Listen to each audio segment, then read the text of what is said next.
ఇప్పుడు సింహరాశిలో ఇంతకాలం స్తంభించి నీచరాశిలో ఉన్న కుజుడు కర్కాటకం నుంచి సింహరాశిలోకి మారారు. సో సింహరాశిలోకి కుజుడు కేతువు రావటం ఇద్దరి కలయిక, అగ్నితత్వ రాశి అయిన సింహరాశిలోకి అగ్నితత్వ గ్రహమైన కుజుడు చేరటం ఎట్లాంటి ఇంపాక్ట్ చూపించే అవకాశం ఉందంటారు ఏ రాశులకి, అలాగే దేశకాలమాన పరిస్థితులు కూడా? ఇప్పుడు సహజంగా మీరే చెప్పారు, అగ్నితత్వపు రాశి అగ్నితత్వంలోకి రావడం. ఇప్పుడు మంటలో మంట వేసామనుకోండి ఏమవుతుంది, ఇంకొద్దిగా ఎక్కువగా మండుతుంది. కానీ దాని ప్రభావం చుట్టూ చూసే వాళ్ళకి కొంత ఎక్కువగా ఇబ్బందికరంగా ఉంటుంది. అంతేగాని దానివల్ల వాళ్ళకు వచ్చినటువంటి ఇబ్బంది ఏమి ఉండదు.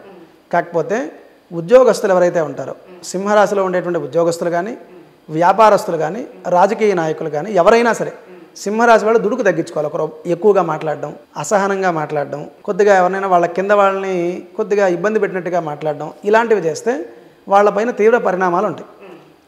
ఎప్పుడైతే రవి సింహం నుంచి కన్యకు వచ్చే వరకు సంయమనంతో ఉంటారో వాళ్ళకి ఎలాంటి ఇబ్బంది ఉండదు.